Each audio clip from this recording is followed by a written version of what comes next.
벌써 마음을 만지다 영혼을 만지다 7번째 시간입니다. 오늘도 우리의 마음과 영혼을 만지시고 새 힘과 능력으로 주님의 사람으로 살아갈 수 있도록 일하시는 그 하나님을 만나시기를 간절히 축원합니다. 아멘. 조지 오웰의 동물농장이라는 책을 혹시 읽어본 적 있으신가요? 이 조지 오웰의 동물농장이라는 책의 내용은 다음과 같습니다.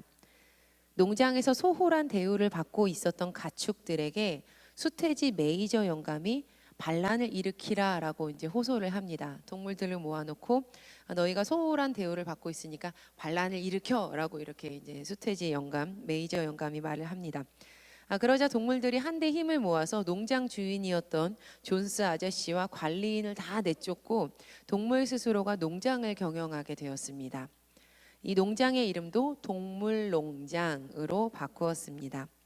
동물 중에서 비교적 지능이 꽤 높았던 돼지들 중에 몇몇이 평등한 이 동물농장을 만들기 위해서 열심히 일을 하기 시작합니다. 돼지들의 주도하에 일요회의도 열렸고요. 또 돼지들의 주도하에 문맹퇴치의 학습 시간도 가지게 되었습니다. 동물농장의 식구들은 말에서부터 오리 새끼에 이르기까지 주인의식을 가지고 농장의 운영에 참여를 하게 됩니다. 그런데 풍차 건설을 계기로 동물들 사이에서 이권이 걸린 권력 싸움이 시작되게 되었습니다.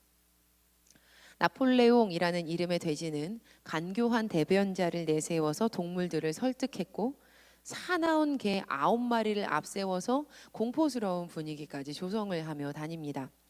결국 평등했던 일요회의는 폐지되었고 모든 권력이 돼지 나폴레옹에게 집중되게 되었죠. 나폴레옹의 측근 돼지들은 불평과 항의를 가진 동물들을 없애기 시작했고 동물들의 일거리를 과거 사람이 주었던 것에 비할 수 없을 만큼 많이 주었지만 그들에게 주는 식량의 배급은 줄여버렸습니다.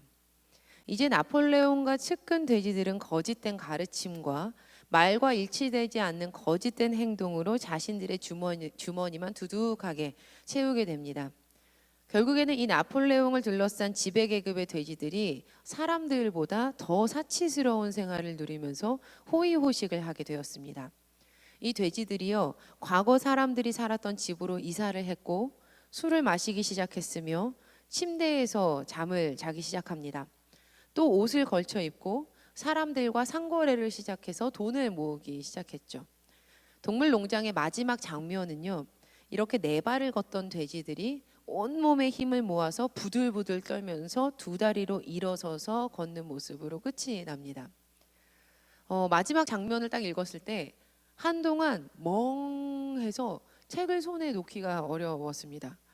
혹시 이 책을 읽지 않은 분들이 이 자리에 계시다면 동물농장이라는 제목만 듣고 어린아이들이 읽을 만한 책일 것이다 라고 생각하셨을지도 모르겠습니다. 하지만 이 책 제목과는 사뭇 다른 내용이 이 안에 들어 있습니다. 1945년 조지 웨일이 출판한 이 소설책은요, 당시 소련의 정치 상황을 풍자한 풍자 소설입니다. 이 소설에 나오는 동물들은 당시 소련에서 독재를 저질렀던 실존 인물들과 이렇게 매치가 되기도 합니다. 그래서 많은 사람들은 이 책에 대한 이야기를 할 때면, 이 책을 언급할 때면 대체로 정치 이야기를 하고 있구나라고 여깁니다. 하지만 저는 설교 중에 정치 이야기를 하고자 하는 마음은 전혀 없습니다. 제가 이 책의 내용을 들려드린 이유는요, 동물로 풍자될 수밖에 없었던 거짓된 인간의 모습에 대해서 생각해 보기 위해서입니다. 드러나는 말로는 저는 진실합니다. 내가 진실하게 하고 있어. 나는 진실한 삶을 원해 라고 말은 하지만 혹 개인의 이익이나 이득이 걸리게 되면 거짓으로 눈을 싹 돌릴 수 있는 우리의 죄성을 경계하며 말씀을 들어보자라는 것입니다. 탐욕 때문에 예수님의 십자가와 부활, 재림까지 이용하려는 인간의 거짓을 살펴보고자 함입니다. 이제는 어색하지도 않게 우리의 마음을 쿵 하고 내려 만들게 만드는 다양한 사건과 사고가 참 자주 일어납니다. 하나 끝나면 어떻게 된 것이 다음 하나가 딱 기다리고 있죠. 이런 내용을 보도하는 뉴스와 대중매체에서는 늘 똑같이 되묻는 질문이 있습니다. 바로 진실이 무엇일까요?입니다. 도대체 무엇이 진실일까요? 내 사람들은 진실이 궁금합니다. 아무리 세상이 악해졌다고 하지만, 아무리 세상이 과거에 비해서 더러워졌다라고 말하지만, 이 땅을 살아가는 많은 이들은 진실을 원합니다. 어느 누구도 진실한 사람들과 함께하기를 바라지 결코 자신의 이속만 챙기는 거짓된 사람들과 살아가기를 소망하는 사람은 아무도 없을 것입니다. 하지만 문제는요, 이 세상에서 진실한 삶을 살아가는 이들을 찾기가 그렇게 쉽지 않다는 데 있습니다. 베드로후서 2장 말씀을 보면 그 베드로후서 2장 말씀에는 진실함을 잃어버린 거짓된 사람들의 이야기가 등장을 하고 있습니다. 구체적으로 이 베드로후서에서 말하는 거짓된 사람들이란 주님의 재림을 부인하는 이들을 일컫습니다. 그들은 예수님의 일하심과 계획하심, 또 앞으로 장차 하실 일들을 온전히 믿지 않는 거짓된 모습을 계속하여서 보여줍니다. 자신들의 이익과 자신들의 권위와 자신들의 권력을 위해서 그 진실함을 잃어버린 이들, 그 거짓된 사람들의 이야기가 이곳에는 등장하고 있습니다. 베드로후서에서 강조하고 있는 주된 내용은 주님의 재림입니다. 성서학자들은 이 베드로후서의 기록 시기를 주후 1세기 말 혹은 2세기 초라고 추정을 하고 있습니다. 그러니까 이 시기는 예수님께서 승천하신 후에, 부활 승천하신 후에 주님의 재림이 너무 늦어지는 것 아닐까? 라는 질문들이 속속히 생겨날 때였습니다. 예수님의 승천 후 초대교인들은 하늘로 올라가신 예수님께서 곧 재림하실 것이다 라는 믿음을 가지고 있었습니다. 그런데 웬걸요, 하루 이틀 사흘 나흘 심지어 10년 20년 50년 100년 그렇게 지나도 예수님의 재림 사건이 일어나지 않았습니다. 그래서 교회 안에는 주님의 재림을 향한 믿음이 흔들리는 사람들이 생기기 시작했습니다. 심지어 이단을 끌어들여서 믿음이 약해진 이들에게 잘못된 가르침을 주는 거짓 선생들, 거짓말하는 사람들이 생기기까지 했습니다. 우리는 그들을 이단이라고 부릅니다. 이단은 달을 이, 끝 단자를 씁니다. 그러니까 그들은 끝이 다르다라는 것입니다. 그들은 그 끝에 예수님의 참된 사역을 부인합니다. 예수님의 십자가와 부활을 부인하고 재림을 거절합니다. 그렇게 예수님의 사역을 속이는 자들이 이단이요 거짓된 사람들인 겁니다. 제가 전에 사역했던 그 낙성대에 있는 지역에는요, 하나님의 교회가 정말 본부인데 너무 컸어요. 정말 크거든요. 거기다가 대로변에 나와 있고 굉장히 사람들을 만나기 좋은 그곳에 너무 큰 이 하나님의 교회가 자리 잡고 있었습니다. 그런데 여러분, 제가 이곳에서 와서 보니까 여긴 없겠지 싶었는데 길 건너 보니까 신천지의 한 지파가 굉장히 크게 떡하니 자리 잡고 있더라고요. 성경은요, 그들의 삶의 모습에 대해서 굉장히 구체적으로 꼬집어서 언급하고 있습니다. 개역개정으로 말씀을 읽는 것보다 세번역으로 읽으면 좀 더 명확하게 알 수 있습니다. 그래서 세번역으로 준비했는데요. 이 세번역 성경으로 베드로후서 2장의 부분들을 좀 읽어보시도록 하겠습니다. 같이 함께 읽어보겠습니다. 시작. 여러분 가운데도 거짓 교사들이 나타날 것입니다. 그들은 자기들을 값주고 사신 주님을 부인하고 자기들이 받을 파멸을 재촉할 것입니다. 2절입니다. 많은 사람이 그들을 본받아서 방탕하게 될 것이니 그들 때문에 진리의 길이 비방을 받게 될 것입니다. 3절입니다. 또 그들은 탐욕에 빠져 그럴듯한 말로 여러분의 호주머니를 털어갈 것입니다. 13절 후반절부터입니다. 시작.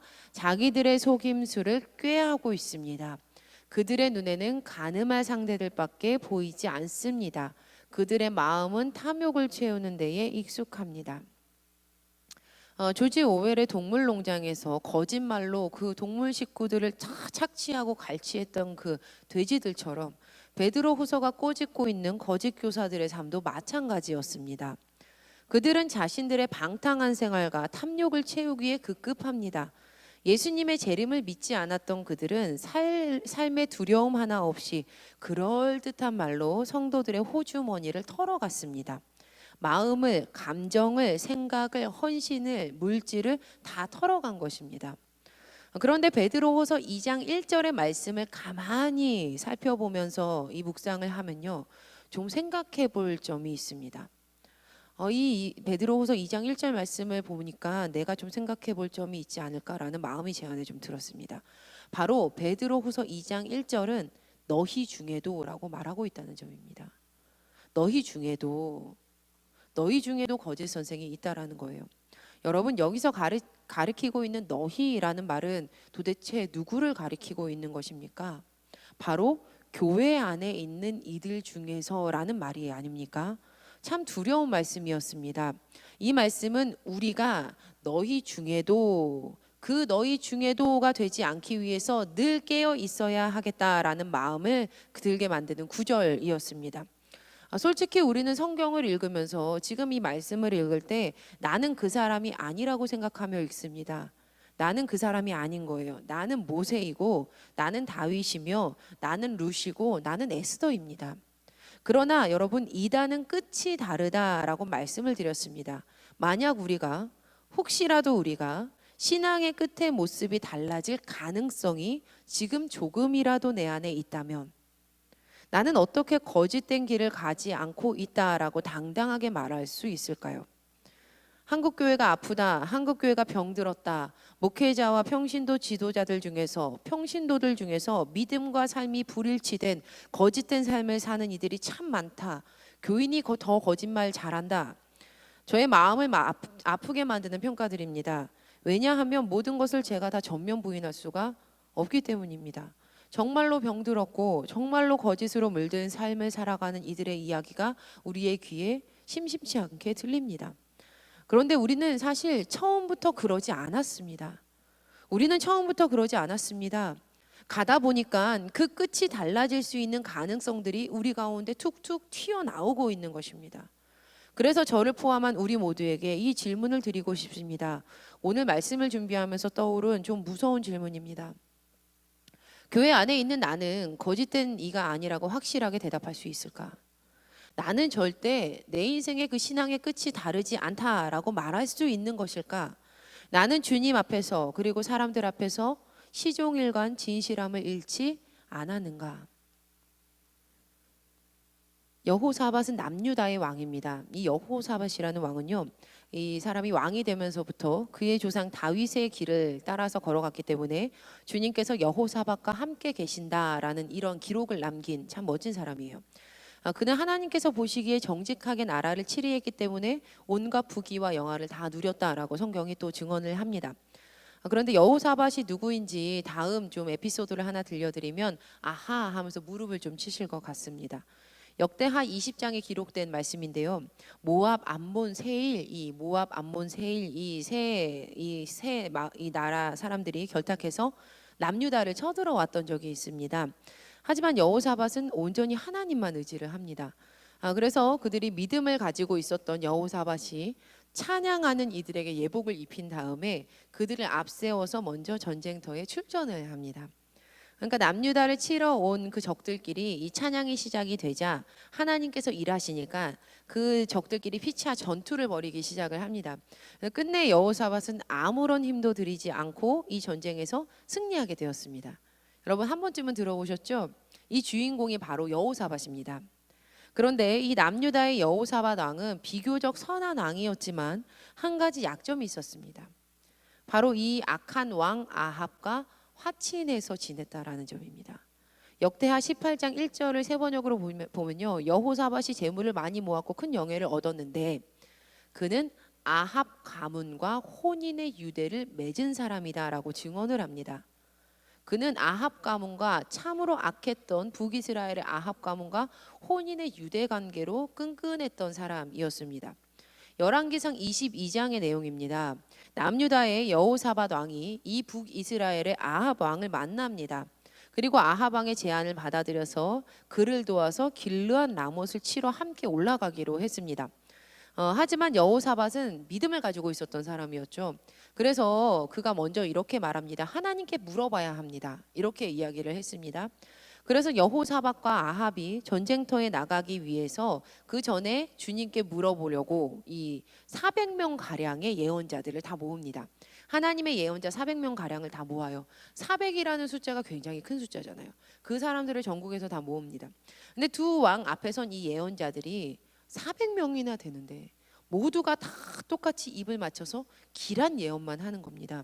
올라가십시오. 임금님 승리할 겁니다. 이 일은 하나님의 뜻입니다. 하나님의 뜻이니까 마음껏 하십시오. 하지만 이 아합이 모았던 선지자들, 이 예언자들은 거짓된 사람이었습니다. 그들이 했던 예언은 왕에게 잘 보이기 위해서 했던 이득을 탐하는 거짓말이었던 겁니다. 그런데 이것을 느끼기라도 했는지 이 두 왕이 만족을 못합니다. 그래서 마지막으로 이물라의 아들 미가야 선지자를 데려오게 합니다. 하지만 아합은 이 미가야 선지자가 오는 것이 그렇게 썩 탐탁치가 않았습니다. 왜냐하면 이 미가야는 아합 왕의 입장에서 봤을 때, 이 아합 왕이 봤을 때 늘 흉한 예언만 하는 사람이었기 때문입니다. 이 미가야를 데려온 왕의 사람들이 미가야에게 그 왕에게 나가기 전에서 협박을 해요. 뭐라고 협박을 하냐면, 자, 모두가 길한 예언만 했으니 너도 길한 예언을 해야 한다. 이렇게 협박을 합니다. 그런데 이번에도 이 아합의 예상대로 미가야 선지자는 굉장히 뾰족한 예언을 합니다. 하나님께서 거짓말하는 영을 아합 임금님과 그 임금님의 모든 예언자들에게 보내서 임금님을 속였습니다. 결국 임금님은 이 전투에서 죽을 겁니다. 이렇게 이야기를 합니다. 이 미가야의 예언이 끝나자 거짓 예언자 중에서 하나였던 그나아나의 아들 시드기야가 미가야에게 다가와서 거세게 뺨을 내리치면서 말을 합니다. 어떻게 주님의 영이 나를 떠나서 너에게 갔냐? 너에게 가서 말씀하시냐? 이어서 거짓 예언자인 이 시드기야가 양심의 가책 하나도 없이 담대하게 말합니다. 주님의 영이 나에게 있다. 내가 진짜다. 내가 진실하다. 그런데 여러분, 이 여호사밧과 아합에게 진실한 예언을 전했던 이 미가야의 이야기가 어떻게 끝이 나는지 아십니까? 바로 진실한 예언을 전했던 미가야의 예언처럼 이 전투에서 아합 왕이 마지막으로 전투를 나가게 되는 것으로 끝납니다. 아합 왕이요, 의도치 않게 무심코 쏘였던 화살에, 그러니까 자기를 이렇게 겨냥했던 것도 아닌데 무심코 날라왔던 이 화살에 가슴을 맞아서 전사하고 만 겁니다. 하나님의 일을 하는 예언자라는 사람들이 무려 400여 명이나 그 많은 인원들이 모여서 다 같이 거짓말을 했습니다. 그들은 하나님의 일하심을 거절했습니다. 자신의 이권 때문에요. 도리어 자신들의 이득을 위해서 일하는 것이 너무 당연했습니다. 처음은 하나님으로 시작한 것 같지만 그 끝은 하나님이 아니었습니다. 끝이 달랐습니다. 예수님께서는 요한복음 10장에서 그 사꾼과 진실된 목자에 대해서 이렇게 예수님께서 말씀을 하십니다. 내가 진정으로 너희에게 말한다. 양무리에 들어갈 때 문으로 들어가지 않고 다른 데로 넘어 들어가는 사람이 도둑이고 강도다. 그런데 그 도둑은 다만 훔치고 죽이고 파괴하려고 오는 것뿐이다.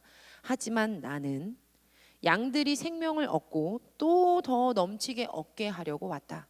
나는 선한 목자이다. 선한 목자는 양을 위해서 자기의 목숨을 버리지만 사꾼은 목자가 아니요 양들도 자기의 것이 아니기 때문에 이리가 오는 것을 보면 양들을 버리고 도망간다. 도둑도 양 무리에 들어와 있습니다. 도둑도 양 무리에 있습니다. 그러나 그들이 만든 그 끝은 파멸이요 죽음이었습니다. 베드로후서 2장 1절의 말씀입니다. 함께 읽어보시겠습니다. 시작. 백성 가운데 또한 거짓 선지자들이 일어났었나니 전에 이스라엘 백성 가운데 거짓 선지자들이 많이 일어났었다. 이 말씀은 미가야의 이야기뿐만 아니라 구약 시대에 비일비재하게 일어났던 일입니다. 예레미야를 괴롭혔던 거짓 예언자들, 나라가 휘청일 때마다 자신의 이익 때문에 하나님의 말씀을 빙자하여서 거짓말로 백성들을 가르쳤던 자들, 중세시대에 돈을 모으기 위해서 거짓말로 면죄부를 팔았던 교회 뿐만 아니라 지금도 자신의 이득 때문에 교회를 팔고 성도를 팔고 물질을 털어가기 위해서 엿보는 자들, 그들의 마지막은 두려움이 가득한, 그들은 마지막이 두려워지는 모두 거짓된 이들입니다. 여러분, 안타깝지만 현대교회를 출석하여 다니고 있는 분들 중에 사실은 진실함이 없는 분들이 있습니다. 진정으로 예수님을 믿는 삶은 마음에 진실된 이 믿음과 입술의 고백, 그리고 또 좋은 뿌리, 좋은 나무로부터 저절로 맺혀지는 좋은 열매로 맺혀져서 그의 삶이 진실한지가 보여지는 것이 분명한데 그들은 예수님께 대한 진실함을 가지고 있지 않습니다. 이웃에게 진실함을 보이지 않습니다. 여러분, 절대로 진실함은 이 교회 땅만 밟는다고 해서 이루어지는 것이 아닙니다. 교회에만 출석하고 있다고 어떤 무리는 스스로에 대해서 이렇게 말을 하면서 자기 자신에게 직접 진실함의 면죄부를 줍니다. 나는 교회 다닌다. 나는 직분 있다. 나는 헌금한다. 나는 봉사한다. 이러한 자기 설명 뒤에 있는 것이 무엇입니까? 나는 진실하다. 나는 진실한 주님의 사람이다. 라는 내가 주인이 되어서 정의 내려준 자기 이해 아닙니까? 창세기 4장에는 가인의 가문에서 태어났던 라멕이라는 사람이 등장합니다. 하루는 라멕이 자기 아내들에게 말을 하였습니다. 나의 아내 아다와 실라는 내 말을 들어라. 라멕의 아내들은 내가 말할 때 귀를 기울여라. 내가 나에게 상처를 입힌 남자를 내가 죽였다. 나를 상하게 한 젊은 남자를 내가 죽였다. 가인을 해친 벌이 7갑절이라면 라멕을 해치는 벌은 77갑절이다. 자신이 한 말입니다. 라멕의 이야기는 스스로가 진실하다고 허락한 자기 면죄부를 보여주는 장면이라고 생각합니다. 그러나 사실은 거짓말이죠. 제가 기독교 대한감리회에서 목회자로 세워질 때, 목사가 될 때 반드시 거쳐야 하는 복잡하고 어려운 필수 과정들이 있었습니다. 그런데 그중 한 가지가 선배 목사님들 앞에서 과연 이 사람이 정말 진실하게 무후만가? 라는 이 질문에 대한 답을 들어야 하는 일이었습니다. 제가 대답하는 게 아니고요. 이 선배 목사님들이 정말 수백 명, 거의 수천 명 계신 분들이 손을 들어주셔야 돼요. 무음합니다 라고 손을 들어주시지 않으면 제가 패스가 안 되는 거예요. 2016년도 4월에 처음으로 이 질문 앞에 서야 했습니다. 근데 4월이 되기 전부터요, 2016년도 초부터 목사 안수를 받을 때 그 앞에 서야 된다는 이야기를 이제 선배님들이 계속 해주셨거든요. 근데 그 4월이 너무 두려워지는 겁니다. 참 많은 선배님들, 그 목회자들 앞에서 이 사람이 무음합니까? 만일 흠이 있다면 표명해 주시기 바랍니다 라고 할 때 제가 정말 불편하고 떨리는 마음이 있었습니다. 준비할 때도 너무 떨렸는데 막상 나가니까 몸이 덜덜덜 떨리더라고요. 왜냐하면 주마등처럼 지나가는 지난 세월 속에서 저는 정말 흠덩어리였기 때문입니다. 제가 했던 거짓말, 제가 어린 시절에 했던 진실하지 못했던 행동들, 지금도 목회를 하고 있지만 죄덩어리라는 것을 제가 잘 알고 있었기 때문입니다. 그런데 그 질문이 들었을 때 모든 목사님들께서 예수 그리스도의 은혜가 있기 때문에 저에게 무흠합니다라는 자유의 은혜를 선포해 주셨습니다. 그래서 제가 목사 안수를 받고 이 자리에 있는 거죠. 여러분, 무흠하다, 즉 흠이 전혀 없다라는 말입니다. 하지만 사실 세상 어느 누구도 흠이 전혀 없을 수는 없습니다. 거짓 없는 사람 없습니다. 아무리 교회에서 저분은 참 사람 좋다, 저분 정말 대단하다, 진짜 최고야 라는 칭찬이 자자한 분이셔도 사실은 가족들은 그 진실과 벌어진 틈이 무엇인지, 거짓된 모습이 무엇인지 잘 알고 있습니다. 그래서 어떤 사람이어도 흠 하나쯤 있는 것이 인지상정이다라고 말을 합니다. 하지만 여러분, 하나님께서는 하나님의 자녀인 우리 모두가 온전하게 진실함을 이루기를 원하십니다. 이것은 하나님의 뜻입니다. 마태복음 5장 48절의 말씀입니다. 함께 읽어보시겠습니다. 시작.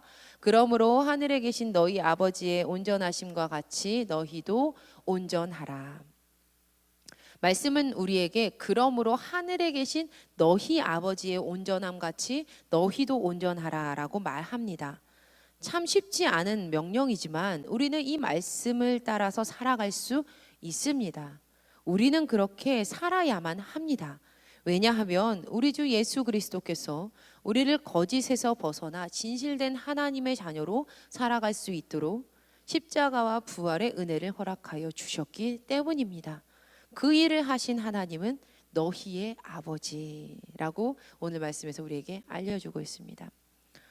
사랑하는 여러분, 세상이 진실한 사람들을 원하는 것보다 사실은 하나님께서 더욱 진실한 그분의 자녀들을 찾고 계십니다. 내가 온전한 것처럼 너희도 온전할 수 없겠니? 정말 예수님 믿고 그분의 구원하심으로 새로워진 사람들. 내가 먼저 죽던, 예수님께서 먼저 재림하시던, 나는 분명 그 심판대 앞에 서게 될 것이라는 믿음으로 오늘 하루를 살아가는 사람들. 자신의 이득 때문에 예수님을 팔지 않는 사람들. 말씀 때문에 손해도 좀 볼 수 있는 사람들. 불의한 일은 절대 행하지 않는 사람들. 그분의 믿음이 진실한 삶의 모습으로 드러나는 사람들. 우리는 이렇게 살아가는 사람들을 진실한 사람들이라고 말을 합니다.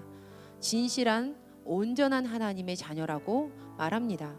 시편 15편 1절에서 5절 말씀은 진실한 사람들에 대해서 다시 한번 이렇게 살아라 라고 우리에게 말씀하고 계십니다. 오늘 본문이었습니다. 한 번 더 합독해서 1절에서 5절까지 읽어보시겠습니다. 시작. 여호와여, 주의 장막에 머무를 자 누구 오며 주의 성산에 사는 자 누구 오니이까? 정직하게 행하며 공의를 실천하며 그의 마음에 진실을 말하며 그의 혀로 남을 허물하지 아니하고 그의 이웃에게 악을 행하지 아니하며 그의 이웃을 비방하지 아니하며 그의 눈은 망령된 자를 멸시하며 여호와를 두려워하는 자들을 존대하며 그의 마음에 서원한 것은 해로울지라도 변하지 아니하며 이자를 받으려고 돈을 꾸어주지 아니하며 뇌물을 받고 무죄한 자를 해하지 아니하는 자이니 이런 일을 행하는 자는 영원히 흔들리지 아니하리이다. 아멘. 만약 우리의 삶 속에서 우리가 읽었던 이 말씀을 삶으로 드러내지 못한다면 과연 내가 진실한 하나님의 자녀입니다 라고 대답할 수 있을지 우리는 오늘 주님 앞에서 고민해 보아야만 합니다. 오늘 하나님께서는 저와 여러분에게 이렇게 말씀을 통해서 질문하고 계십니다. 너는 정말 나의 진실한 자녀이니? 너는 정말 나의 온전한 진실된 자녀이니? 저는 간절히 바랍니다. 우리 모두가요, 하나님께 이렇게 대답하셨으면 좋겠습니다. 아멘. 하나님, 제가 진실된 하나님의 자녀입니다. 제 안에, 제 삶 속에 부족하지만 예수님을 의지한 진실함이 있습니다. 그 예수님을 향한 진실함으로 세상 가운데에서도 진실한 사람들을 찾아다니는 인생이 아니라 내가 먼저 진실한 이웃이 되는 그러한 세상과 다른 삶을 살아가는 사람이 바로 저입니다. 그렇게 고백하는 저와 여러분 되시기를 간절히 소망합니다.